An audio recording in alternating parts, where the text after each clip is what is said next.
Hero music director జీవి ప్రకాష్ భార్య సైంధవితో విడాకులు తీసుకున్నట్లు అఫీషియల్గా ప్రకటించాడు. 11 ఏళ్ల బంధానికి ఎండ్ కార్డ్ వేస్తున్నట్లు రాసుకొచ్చాడు. తమ కమిట్మెంట్స్, కెరియర్లో ముందుకు సాగాలనే తపన ఈ నిర్ణయానికి కారణమైందని చెప్పాడు. ఒకవేళ ఇలాగే ఉంటే మనశ్శాంతి కరువయ్యేలా ఉందని ఇద్దరం అర్థం చేసుకుని ఎవరి దారి వారు చూసుకుంటున్నట్లు వివరించారు. పూర్తి అండర్స్టాండింగ్తో ఈ డెసిషన్ తీసుకున్న తాము సామరస్యంగా బంధానికి బై బై చెప్తున్నామని, మీడియా, సోషల్ మీడియా, ఫ్రెండ్స్ తమను అర్థం చేసుకుని ఈ విషయంలో కాస్త ప్రైవసీ ఇవ్వాలని కోరాడు. కాగా జీవి ప్రకాష్ సంగీత దర్శకత్వంలో చాలా మూవీస్కి సైంధవి పాటలు పాడింది.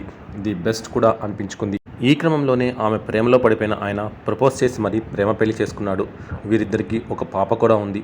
అయితే జీవి హీరోగా కెరియర్లో ఎదుగుతుండడం, ఈ క్రమంలో బిజీ అయిపోవడం ఈ విడాకులకు కారణం అయి ఉండొచ్చు అనే అనుమానాలు అభిమానుల్లో కూడా తలెత్తుతున్నాయి. ఎంతో చూడముచ్చటగా ఉండే జంట ఇలా విడిపోవడాన్ని ఎవరూ జీర్ణించుకోలేకపోతున్నారు. దయచేసి మరోసారి ఆలోచించుకోండి, అలా విడాకులు తీసుకోవద్దంటూ అభిమానులు తెగ రిక్వెస్ట్ చేస్తున్నారు.